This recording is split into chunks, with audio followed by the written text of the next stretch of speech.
So thanks again for joining us to our Athlete Institute family. Continuing here in our opportunities to educate ourselves, catch up, get some insight, get some input in terms of valuable faces within our soccer networks and community overall. Very honored to have a guest with us here from the lovely state of Texas. Probably a little bit warmer weather than we got here today. From our standpoint, we wanted to definitely get into these webinars or chats or conversations and look into the female aspect of the sport. Definitely, we have a great girls program that is going places, and getting a good relevant perspective from a top program is definitely something that excites us here, and we've had the opportunity through our network to put that together. We have from Texas Tech here, Coach Nick Hallam, who's joining us here today. Nick is an assistant coach in a program which is NCAA, a top 25 program.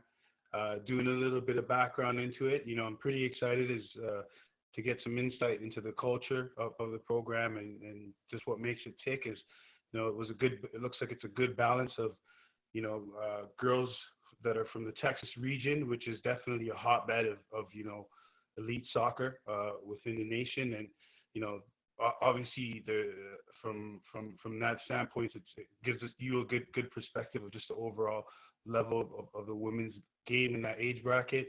But we'll also see national team players within the roster as well. So definitely, there's some good things to anchor obviously females within to that program in terms of culture, identity of play, application, things of that nature. So Coach Nick comes to us as a great connection, obviously, with Coach Julien, who spent some time in the Texas region. So Coach Nick, I thank you very much for having us, for not having us, for being here with us tonight. And I appreciate you taking the time with this conversation. You're welcome. Happy to be with you guys. Yeah, absolutely. So Coach Julien, maybe you can give us a little bit of background into your connection with Coach Nick. I know offline you had mentioned some pretty cool stories behind that. So if you could fill us in on that. Appreciate it. So I first met Nick when I decided to go back to school in San Antonio. Obviously, coming across to the States as a student, I needed to find a way to make money. So he kind of took a gamble on me and brought me in as a coach. And truly grateful for the experience, because I'd say that he kind of changed the lens to which I saw soccer, especially at a youth level. And obviously devastated to see you leave to go to Texas Tech, but you went into a position that bettered yourself. And you left me in a position to grow at a club that you built up from nothing over 7 years, right? So it was great to be a part of that. And I think you definitely left a stamp in Texas. You say your name and whether it's Houston, San Antonio, or the other major cities, everybody knows your name and they know the style of soccer that you implement within your club. So I took that with me back to Canada, and hopefully so far it's done well over here at AI. So again, thank you for that. But just to lead into my first bit of questions, jumping from youth soccer into the college game, you've had a lot of success at Texas Tech. And I've had our girls look into your program and do their research, and they put together some of these questions for you. And one of the main ones that they wanted to know is, being so successful, obviously, it's a large commitment from soccer players, both on and off the field. What are some things that you guys do at Tech, to help your female athletes, balance out the academic side of things as well as, dominating on the field like you've done? Well, thanks. It's good to see you again, Jules, even though it's through the lens of a laptop camera. But it's good to reconnect. Thanks for the kind words. I think from my experience so far here at Tech, they do a phenomenal job of setting the table for student athletes to find success. I think the need from the student athlete is that they have to plug in. I think once you get to college, there aren't people running around after you, making sure you're doing everything you're supposed to do. There's some responsibility that falls upon yourself to make sure you're doing what you need to do. Now, there's plenty of help in place, but you have to go and seek out the help in most situations. And that might be just sending somebody an email, whether it be the academic advisor or the athletic academic advisor. And then they can start pointing you in the right direction and making sure that you get the help that you need. But as a university, just to kind of talk about some of the facilities specific to student athletes we have, one of the key places is the Martha Sharp Academic Center.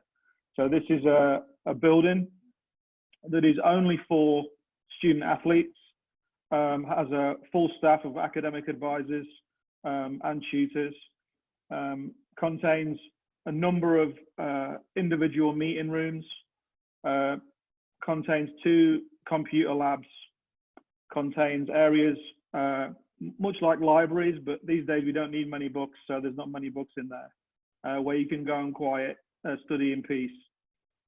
Conference room for meetings on various subjects that might matter to you or be relevant to you as a student relative to subjects or whatever they may be. These guys do a fantastic job of being available for the students to plug into, helping them with their schedules, helping them with their degree plans, helping them communicate with their professors when they need to be out of town traveling for games and therefore missing class. We have a standing rule at Texas Tech that no student athlete can be penalized for traveling for sport. So the professors all do a fantastic job of being on board with that, working with the students and the academic advisors so that they make sure they get all their classwork done and get every opportunity to make up work that is missed. So that's one of the pieces. We have just recently opened a multi-million-dollar nutrition center that is specifically for the athletes. So now all of their lunch needs are taken care of by that facility. All of them have meal cards. Some of them that's granted to them through their scholarship. Some of them, their scholarships structured where maybe their parents are paying for their meals. But however that happens, it's on a meal card, which gets access to the Cash Nutrition Center, and they can go in and pretty much order anything you could imagine that a student athlete would need. We have what we call fueling stations, in addition to that, around the facilities on campus, where they can walk into any time of the day, apart from the night hours, and they can get smoothies, they can get fruit, they can get anything that you would imagine to continue to supplement their usual meal program, because of course you have to fuel the athletes because they're burning lots of calories. So that's the academics and the nutrition piece. And then I think the facilities themselves of a school like ours were very, very fortunate. Our athletic director, Kirby Hocutt, doesn't want us to have any excuses in any of the sports. So he every year asks us what we need, what do we need to make the next step? What is it that we're missing? And so from a facility standpoint, the school is outstanding. We're very fortunate. Our soccer girls have used to a fantastic gym, weight room, strength and conditioning facility that's part of the Sports Performance Center here on campus, and work with full-time strength and conditioning staff for all of their workouts. Those staff, there are 2 of them, are also always at our pre-training and post-training, where they take care of the players for preparation and then additional workout post-practice or cooling down and stretching. They also, at least one of them travels with us, so they take care of the physical component of warm-up before games and then after games. We have a full-time, exclusive to our soccer team, physical trainer, where she takes care of all the pre-game preparation, post-game preparation, any ongoing treatment that players need, recovery work. She's in charge of that with all of our team and does an exceptional job. We're very, very lucky to have her. So the support staff around the team, and we haven't, not including the coaching staff, is phenomenal and gives the players, I think, all the support that they really could need. They just have to have the responsibility of seeking out, communicating what they need. The trainer's not going to come around and chase you to see if you need any treatment or any help. You have to go in, you have to set your appointment, you have to communicate, and then you'll get exactly the treatment that you need. So there is a responsibility, but if you plug in as an athlete, everything is there for you.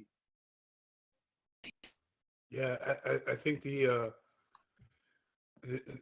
once you get to a certain level, especially at NCAA Division I soccer, and for us, we had the opportunity to experience that on the boys' side as we did a 2-week preseason down in Florida, playing a lot of universities. Is the level of what players get are second to none. Really, it's a continued pathway to a professional level. I would say without a doubt. But I think on the flip side as well, with all the resources that you've named, it goes back to your original point, Coach Nick, is that there's no one to hold hand towards it, and the accountability is on the flip side of things is much higher as well, from a student athlete standpoint, and it's definitely something that from our standpoint we experienced. Our female athletes many times just go into camps, have the opportunity to set up their own individual mixtapes and things of that nature, but to actually sort of get a feel for what they're walking into, especially in terms of the accountability side of things, is something that they can use a little bit more insight to, a little bit more eyes open towards the requirements on that side as well. Yeah, no, I mean, just to build off what Manny said, I mean, I wish I had just a quarter of the stuff that you listed when I was in school. But I think when you have a setup like that as an athlete, you just have to come in and do two things: play well on the field and do good in the classroom. So, I mean, pretty much once they're at Tech, they're set to be successful. As a coach, what are some of the things or the characteristics that you look for in or potential student athletes before you have them join your program? That could be, obviously soccer is a big part of it, but the person is also very important. So what are some of the characteristics, maybe both on the field and off the field, that you look towards before you go about committing to a player as a coach? Yeah, it's a good question. I think with soccer being the way it is, there's a lot of different opinions, none of which are necessarily better than the other. So I think you could ask this question to a number of different college coaches, or any coaches really, and you're going to get probably similar answers, but in different order of priority, probably, with some matching and some being completely opposite in order. I think for me, for example, when I first see a player, I'm looking for something to stand out within that player that raises them above the competition that they're playing in whether it be the video, whether it be at the game. So some quality that the player has is above most of their peers around them. And it doesn't have to be everything, but something pivotal, like they score goals, or they're a ball winner, or they're fantastic in the air, or they rarely get beat in any 1v1 battles. Maybe it's not necessarily a soccer thing. Maybe they're just a leader. Maybe I'm watching for 20 minutes and I just see real strong leadership characteristics. So something that stands out is the first thing that would get attention. From there, I think it's then assessing what are the support tools that the player has. Like, how is their how is their passing, how is their ball winning, how is their heading. If this isn't the strength that I've noticed, the individual area that they excel in, how are their supporting skills, and does it make to a strong package? This is going to involve physicality as well, because in the top conferences in college, you just can't get away from the fact that everybody is athletically talented and fit. That's partly to do with the athletes that they recruit, and partly to do with the work that they do once they become a member of that program, where they're basically a full-time athlete and they're getting stronger every day. So somebody who's been in a program for 4 years and is a senior and is a 22-year-old woman is going to be athletically significant on the field. So anybody who's going to come into a program is going to need the potential to get there if they're going to compete on a regular basis. Now, doesn't mean you have to be 6 foot tall, everybody, but if you're not blessed with height, you might need to be very, very quick and agile, very, very technical, have lots of agility to change direction so that you can fill a different role within the team. And then collectively, it all becomes, you know, as you guys know as coaches, you're matching those things together so it becomes an effective team. I think once you've seen that, and then you get to, you declare interest in the player by reaching out to their coach or them if they're old enough. You can start to then dive into their personality and their characteristics by talking to them on the phone, having video calls. If they come to your ID camp, as you mentioned, and see the environment, you get to meet them in person, they get to meet you. You get to train them a little bit on the field, see how they react to your information. And then just talking generally about who they are, what their dreams are, what their desires are. And you start to build up a relationship with the player with a view to trying to make the best judgment possible that they will fit into your team chemistry.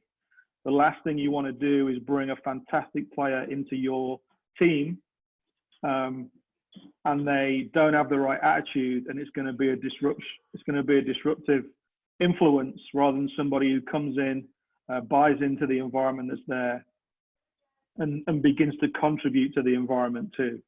So they're kind of the things that we look for through the process. And if we're fortunate enough for the athlete to like everything they've seen about us, then usually that works out well for us. Yeah, with such a short turnaround environment, it's such a key thing in the college game. You know, that's one of the main themes I definitely hear, you know, within the first 2 or 3 is, you know, how does that player buy in? You know, how does that player, you know, have the ability to adapt towards, you know, what we're doing in the program, right? You know, from that standpoint, it's also a broader scope of where you guys compete at. Athleticism is definitely a key component towards, you know, the success, I would say, pretty much to any team, you know, in many sports these days. You know, the athletic baselines have become so high for most athletes.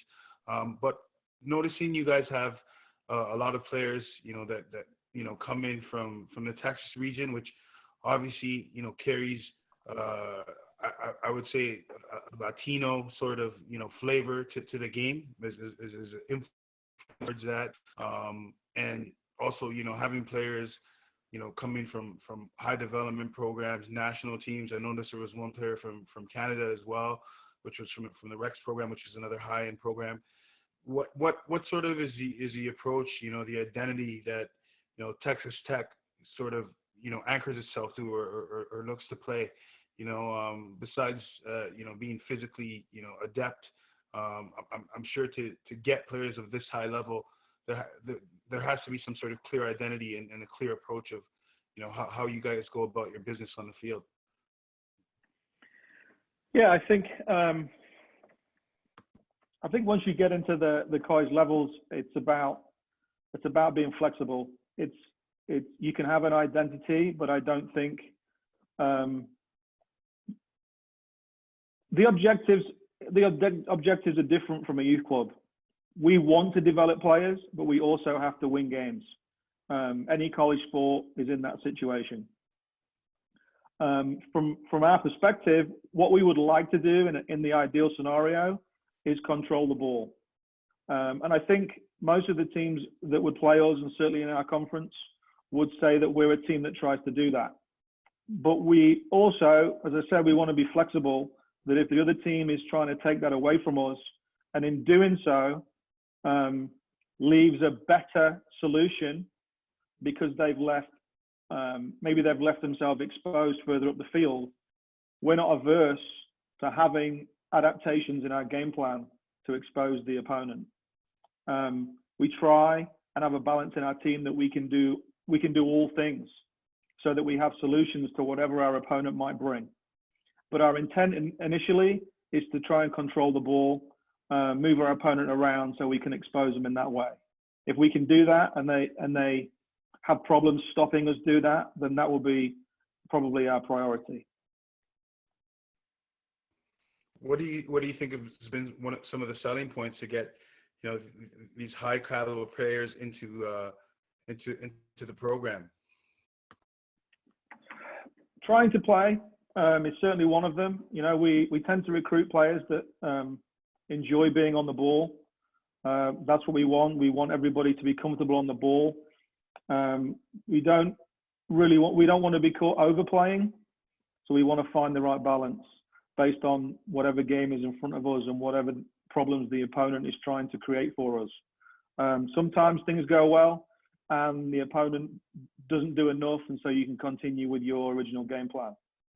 Sometimes they do a really good job, and so you need to have that flex within that. And I think the things that we have success in talking to players and having them come to Texas Tech relative to our playing style is that we want to prepare them we want players who want to play beyond college. That is definitely an interest for us. And we want to prepare them so that when they leave us and they're looking for professional opportunities, they as a player have the flexibility that they can play in a number of styles and a number of systems. So having been through our 4 years, what we would hate to have happen is that we only allow them to play in one style. They don't understand flexibility.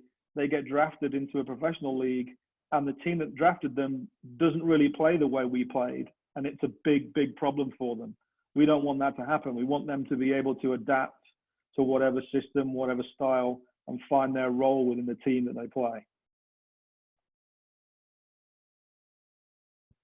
So Coach Nick, I know we kind of went from, like, you're talking about the individual player and the characteristics you look for, obviously soccer being a team sport. Looking back at your previous season, it was your most wins since 2015. You held 14 clean sheets to lead the nation on shutouts. And we know that's not just down to a hot goalkeeper or something like that. It's more systematically driven. And it is such a short season. It's not like, you know, the professional game where it's 8-9 months. To have such, I guess, a short span to get so much success, what are some of the things that led you to kind of achieve so much on-field success in a short season? Yeah, I mean, I think some of it is just down to timing, being very lucky. As I'm sure everyone's aware, college soccer is very cyclical. Every year, one year of your team graduates, and the new year of the freshmen come in. So the roster's constantly changing from one season to the next, and so new dynamics happen from one year to the next. I think if I look back at the kind of the common trend running through the success, I think first of all it comes down to the players. They're the ones on the field performing. You know, we essentially are the support staff for them being able to step on the field and do their thing. So 100% buy into the fitness component to give themselves the best chance of being able to compete and hopefully use that as a weapon, because they can outlast the person that they're going against, or it becomes significant in the last 10 minutes of the game, or the last 5 minutes of the half. That's one component. I think the mentality. I think any team that has success, there is a kind of a core. There's a core drive going throughout the team from within the team where they don't want to be beat. They're always striving to win. They want to keep their standards high because they know that will convert into success. And then I think also whenever some adversity came along, they have to handle it in the right way. I don't think anyone's going to have a perfect season. There are always going to be things that you can learn from. There is always going to be moments that allow you to improve yourself as a team or as an individual. But it's how you respond to those moments that determines who you become after that moment.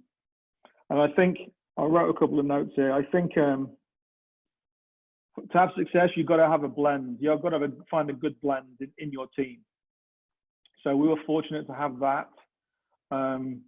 We had a fantastic senior class who led the rest of the team through the whole year. That was definitely one component. 5 of them started virtually all the games and were key players throughout the whole season. And I think they were inspirational to the players that were around them, but they also set the standard. And then you need the rest of the team to reach that, to strive towards reaching those standards. And we got that from the rest of the roster, from the freshmen coming through the door. It was just one of the most enjoyable seasons to be a part of because the players were outstanding.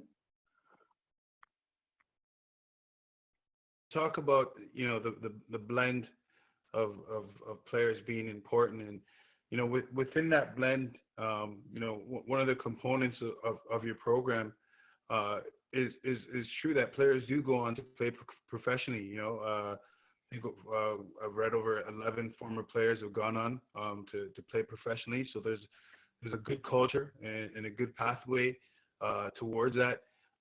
For us here in Canada, I think when we talk in the greater context of the women's game, we have localized programs called Rex programs, which takes the top girls, and it's kind of isolating. You don't sort of get the reference of sort of what the best girls in the area are, and what are girls that are heading into national teams, which happen quite often from a very young age into full national teams. But you don't sort of get to see them in the female mainstream. So being privy to women and young women that have gone and have taken the pathway from collegiate athlete to professional player, what are some of the things that you can provide some insight on that stand out from the women's side of the game, which is obviously a little bit different than the men's side of the game, to make that jump into to professional soccer, right? Obviously these things carry some universal laws, but being in the top program on the women's side of things, what are some of the things that have stood out as a common trend with your now pros within your system? Yeah, I think we're very fortunate to have had the type of player that's been able to achieve that kind of success after the program. As I said earlier, there we actively recruit the type of player who is looking to continue to play soccer after, but you never know how that's going to work out. 4 years is a long time in that environment, and we're often recruiting these players 2 or 3 years before they're going to graduate, before they're going to enter the college. So it's sometimes 6 or 7 years that you're looking at a player and you're hoping that their desire lasts all that time through whatever they go through. And I would say that's probably one of the main features of the players that I've worked with that have gone on to play professionally, is that they just develop a desire to constantly want to improve themselves. They want to continue to work on their game. They want to address the weaknesses that somebody, either they decide they have or their coaching staff says, this is something that you need to improve on if you want to become a professional. And then they don't need their hand holding every week to go do that. They'll go work on it by themselves. They'll check back in. They'll ask for more help if they need it. But they're the ones that are driving the direction of their journey, wanting to improve themselves from a technical standpoint, from an understanding of the game standpoint, and making sure they continually push themselves from a fitness perspective. And then I think as important is from driving themselves from a nutritional standpoint, so that they're turning themselves into an elite athlete from how they fuel themselves, how they recover, and then how they're ready to go again for the next training session or the next game. I think that's the key trait. Almost, I would say every player that gets to this level has a certain level of talent, otherwise they wouldn't be here. It's those that continue to push from there and just fight with determination to realize their potential and become the player that they have the potential to be, are the ones that continue to move on and stay in the game and get the opportunities. And that's a perfect segue into this next question. Obviously, if you're already recruiting a player with a professional mentality, me personally, all the players that I know on the men's side and some on the girls' side, they have a certain level, I'd almost say like an obsession of, wanting to always work on their craft and get good at it, right? Outside of school is probably a bit easier because you could simply just focus on playing the game. But obviously as an athlete or a student athlete, you still want to have that certain level of obsession, but you got to balance school in there as well, right? So just going back to one of the questions from the girls, they asked, what is a typical schedule like for, a Texas Tech player, from when they're, you talked about nutrition, so waking up and eating the right things to, classes. For me, going to school at UIW, we had to have morning sessions because it was simply too hot in the evening. I think Lubbock's probably, I don't know what the different weather over there or what, but if you could just give some insight into what a typical schedule is like from, when they wake up to training to head into their dorms or off campus, whatever that may be. Sure. I'm just going to switch the light on. It's starting to get dark.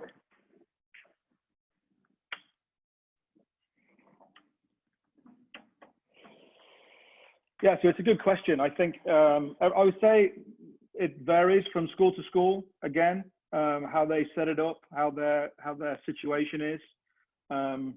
We're fortunate that we don't share our soccer facility with any other sport. It's specific to us, so we get free reign to plug things in wherever we want to plug them in. I mean, I would think a traditional training day for us in season would see training first in the morning. We do train in the morning. Almost always, not exclusively, but almost always. Maybe it begins at 8 o'clock. It rarely runs beyond 90 minutes.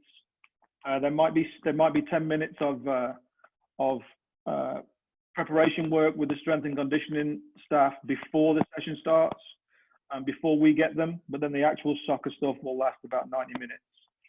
So if they're finishing at 9:30, they will have had in our facility. Now we're allowed to feed them.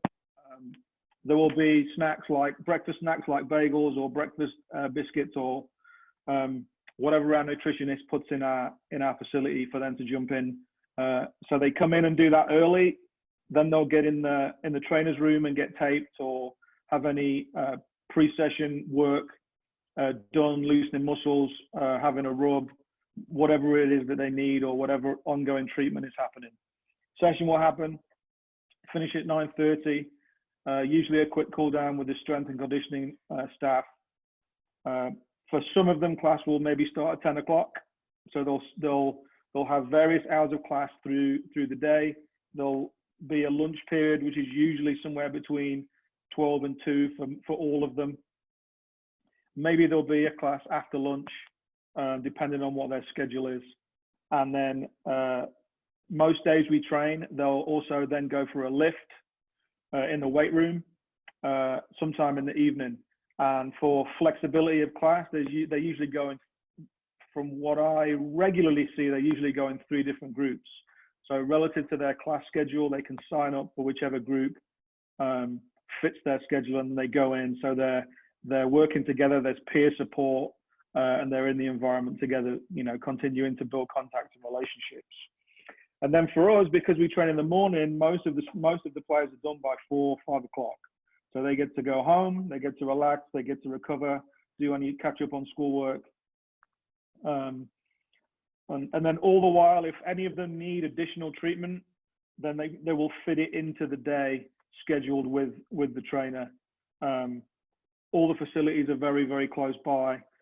So maybe they'll do their lift and then they'll go, they get to walk 50 yards and they walk into the treatment room at the Sports Performance Center. And then whatever treatment they might need additional to what is normal, they'll do that for 20 minutes or 30 minutes before they go home. So that would be a normal day for a training day.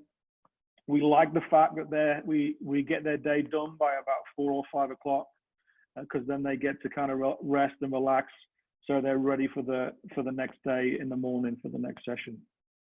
What does the off season look like, Coach? What's the regimen through that?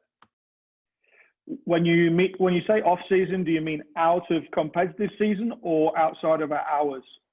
Outside of competitive season. So I know most programs, at this point, are working pretty close to year round. They have a spring schedule, things of that nature. Yeah. So a spring training day would be no different really in structure to that. We're only allowed 5 play days in the spring. So generally we only have 5 games.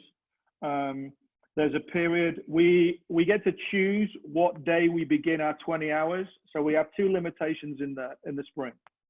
We have an 8-hour, it begins and ends with 8 hours. So we have 8 hours that we can use through the week between us and the strength and conditioning staff. Then there's a date that now we can begin our 20 hours, which is what is normal for in-season, full season. So when we're in the 8 hours, we just do less days. So instead of going for 4 days, we would maybe go for 3 days, so that it's still a realistic training session. There's just an additional day when they have downtime, but they would probably be also in the weight room on that day, so that they're not dormant for the whole day as an athlete. Some days it's field and it's weight room. Some days it's no field and it's weight room. Some days it's field and no weight room. However we schedule that piece. And then in the 20 hours, it's normal. It's normal. The only thing that's missing is the game on the Saturday. So that will be a training session on the Saturday. But that's it. The school kind of remains the same. They do the same number of hours in the spring that they do in the fall. So our structure remains pretty similar. Okay, to just get briefly away from the Texas Tech program and get more in depth there, get to know you a bit more, Coach. I just wanted to know, having, as Coach Julien said, you had coached club youth prior to making the jump over to Texas Tech. What are some of the obstacles, or what was one of the biggest obstacles you had to overcome as a coach, both at club youth as well as the collegiate soccer game? Yeah, I think it's a good question. I think I see myself as being very fortunate in being able to work in youth soccer and now college soccer for really all of my working life. It's been 20 years now. When I began, I just wanted to stay involved in soccer. I didn't know that it would become a career. I'm so blessed that it has. But I think in youth soccer, probably the biggest challenge was once I became married and started having children. I have 2 daughters.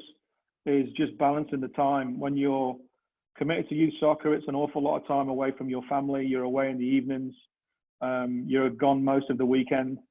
So I think having a supportive family and trying to make sure that you do the best that you can to give them the time when you have the time is probably the biggest challenge in the youth side of the game. I think from a collegiate standpoint, the biggest change from youth to college for me was the amount of time you have access to the players. In the youth game, seeing the players three times a week, plus a game or 2, it seems like almost every week of the year. By the time I moved out of it a few years ago, youth soccer had pretty much gone year round. So the summers were still on. You didn't have the summers off like you did back in the early days. And then with showcase events, over New Year and around Christmas, that kind of took care of that holiday too. So it seemed like you had access to the players all the time. Collegiately, obviously, we're not allowed to do that. We have our seasons, we have the limitations of when we have access to them and when we cannot. And so that's probably been one of the biggest challenges. But it's also, the challenge then also becomes about maximizing your time with the players, trying to have the biggest impact in the lesser amount of time that you have with the player that you're working with now. That's probably the biggest challenge. A good question. Yeah, just to add to that, maybe, do you find you have more or less prep time? Like at youth, you have a longer season or more times to see the players, to kind of react to a situation, be it a result from the previous game or however it is, whereas your games come quick and fast pretty much at the collegiate game. Do you see that there's less prep time to change things or adapt from what you're doing already? I think when you're in youth, at least my perspective, when I was in youth soccer, I think it was more of a longer term view of the development of the players. So if they stay in your club, if you're fortunate for them to stay in your club throughout their career, they may be with you for 8 years, maybe even longer. So it's always trying to prepare the players or give them the opportunity to be prepared for what comes next if they want to continue with soccer. So I think that was kind of a longer term view, whereas now in college, we need to be successful next season. And while I think we weave into that a continual individual development plan for the players that we know that are coming back next year, it's still about who's going to produce this year. So the vision of the work with the team, I think, becomes much shorter. It's much less of a big picture, and it's like we need to maximize our output and our performance now for this campaign. And seeing, as the group is definitely an elite level within the country. What are some of the processes that you guys go about recruitment? I asked that, here in Canada, especially on the female side, there seems to be a lot of, polarization in terms of, sort of what is the best pathway and the best avenues to recruitment. For a long time, it was, playing in specific leagues or specific avenues to get you the exposure. Now it's, sort of gone into, certain camps have found more of a niche. You guys have players from a wide range, of the country, as well as, as seen from Saskatchewan. How does a player from, Orangeville, Ontario, get that opportunity? Is it something where, just being within the region and just having, a hotbed of talent in the region, or is it more of a hyper localized thing? Is it a scouting network? Is it through camps? What would you say is the best, avenue for a program like yours? I think it's important for players to understand that they're on their own journey. So what they do and how much they invest in themselves through if they want to play in college, through the recruitment process, is going to give them a chance. There are some things they can't control. They can't control whether we're looking for that type of player in that player's graduation year. It might just be about timing it. They might be a great player. We like them a lot. We just don't have that focus for our recruiting class that year. Clearly Texas is where we are. It makes sense for us to try and recruit the best Texas players. There's a lot of talent in Texas, and of course they with the school being in Texas, that there are in-state tuition fees that are cheaper than if you're out of state. Now, there are certain ways that changes, but for all Texas players, they get to attend Texas Tech for less money than somebody who, for most people, that are not from Texas. It's about relationships. It's about relationships that we have with clubs, that we have with coaching staffs at clubs, that we've had players from before, so we know the type of personality and player that comes out of their program. And if that's gone well in the past, then of course you are more comfortable going back and listening to recommendations and taking players on from the people that you begin to trust, because you know the work that they do, the players that come out of their program, and the flexibility that those players have to suit your program when they arrive. That's certainly one thing. There are so many ways, like the Canadian player who was outstanding last year for us in her freshman season. That was based on a relationship I had with the guy running her program in Saskatchewan. We were on several coaching courses together, made a friendship, stayed in touch. As soon as I got the college position, just reached out and said, hey, this is what's happened to me in my professional life, just giving you an update. If you have anybody that you think I'd be interested in, let me know. And that's how that conversation started. And then there was a few videos and a bit of communication, and that worked out. And we were lucky because she's a phenomenal player and a fantastic person. We have a player, a New Zealand international that came in, and again that was done through video. We get lots and lots of video through our email, lots of video.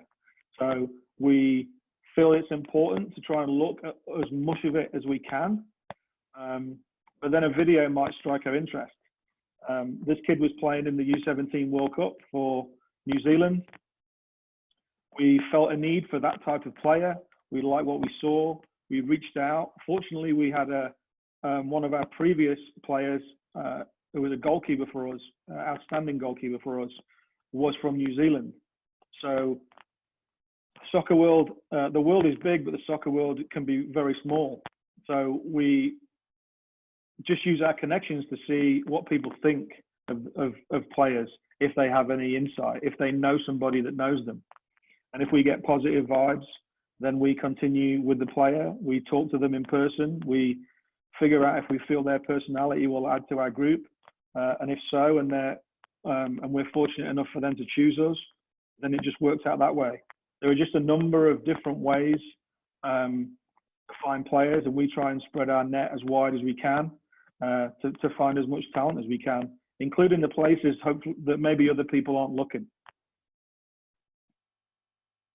Yeah, absolutely. I think that just being in such a hotbed obviously gives a good cushion in terms of players, but the game, especially on the female side, it's just expanding to such a great rate. We have a lot of talent coming out of here in Canada, and from that standpoint, it's important that these girls and guys, they understand that it's as much as how much you want to invest in yourself. I always say heading to combines or heading to certain showcase tournaments, a lot of moments have to go right. There's a lot of sort of needle in a haystack moments that have to go right for those things to pay off, as opposed to just doing your background, doing your research into the programs that you want to follow, putting an email that shows that your stuff and you haven't blasted it out to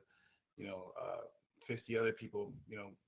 Can go just as far in these situations, but it's something, I think, going back to your earlier point, that you can't be held by the hand about it, right? So lastly, it's two final questions, because it's been really insightful, and catching up with you, and it's great that we have these opportunities. As obviously before we've gone into this present situation with COVID, as coaches, we really don't have this time to sort of discuss things that are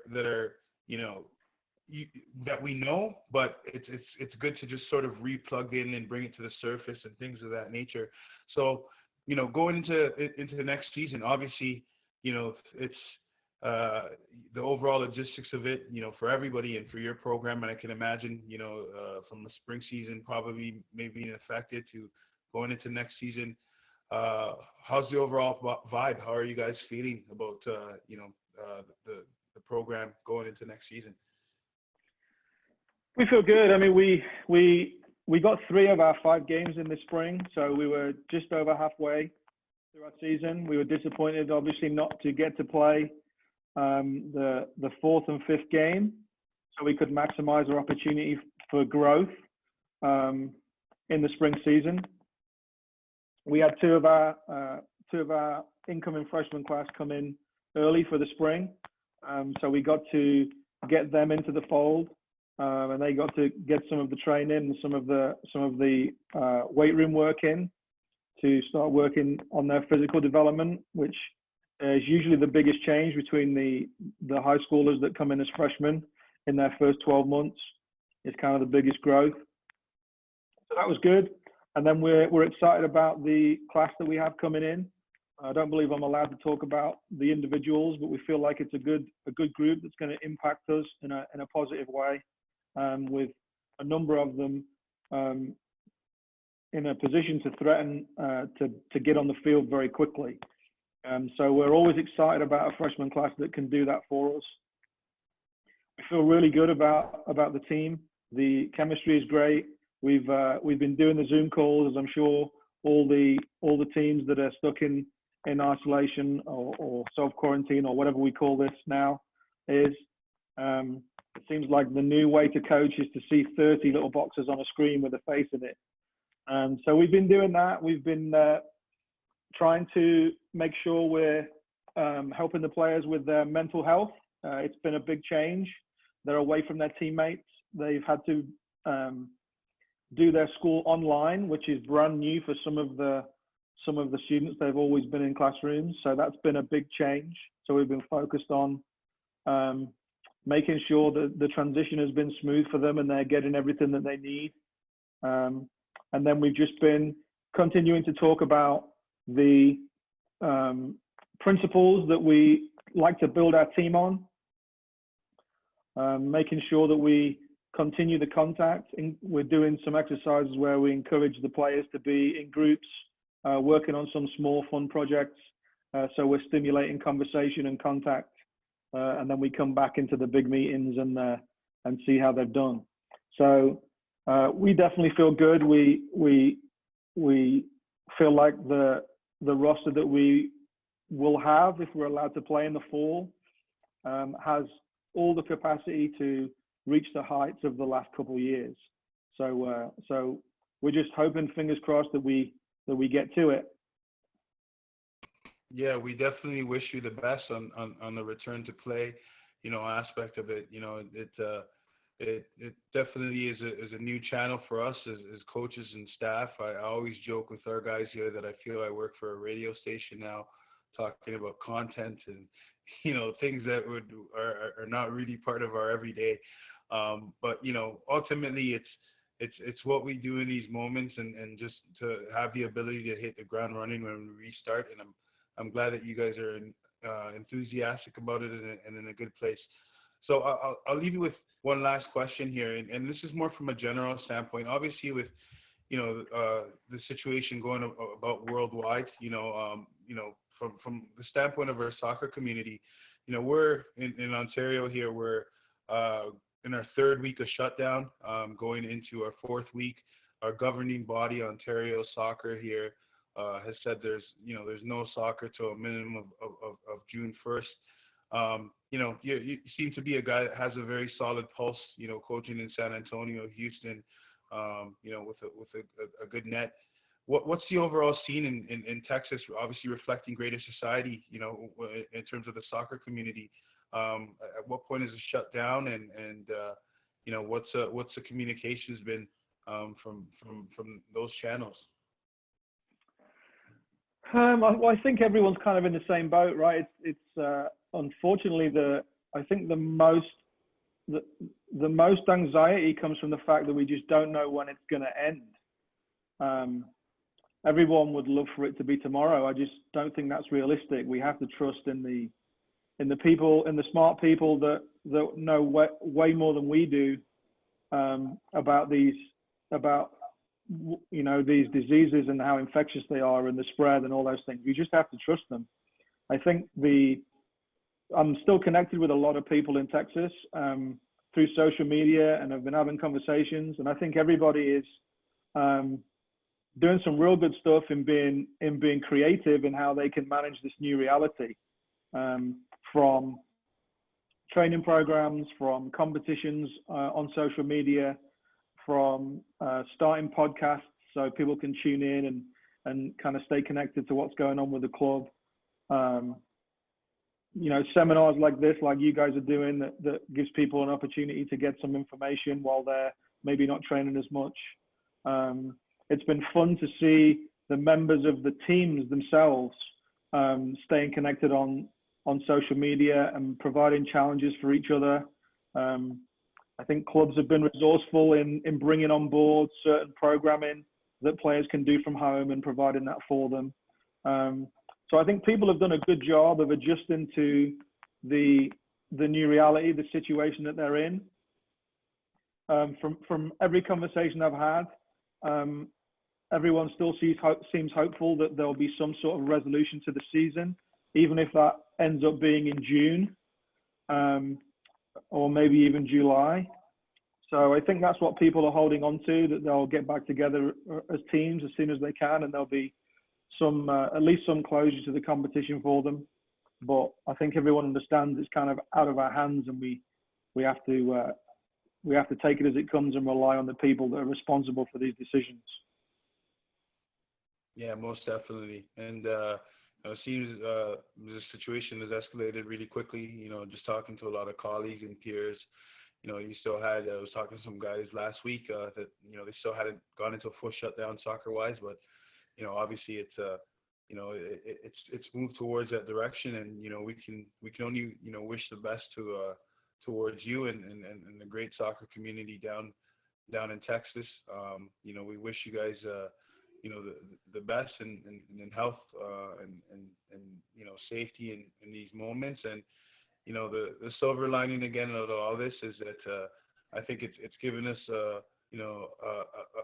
good opportunity to sit down and grow our network and more importantly to listen, and then I think a lot of times, if we're having these conversations in our general avenues, we're having it, somewhere on the field, having to go, from one location to another and or off to the next training session, or back home to the family because you've been on the field 6-7 days a week. So it's great to have this opportunity and look at it as a silver lining that our the network continues to grow and in a positive fashion. And we thank you for your time. We look forward to involving our upcoming women's showcase program into a heavy U.S. travel component, which we've done on the boys' side. And I know Coach Julien literally tells me every week that we need to go to Texas for youth soccer. So he just wants a free trip back down there. Yeah, I can imagine, for sure. Absolutely. That's really what it comes down to. But we look forward to staying connected, Coach.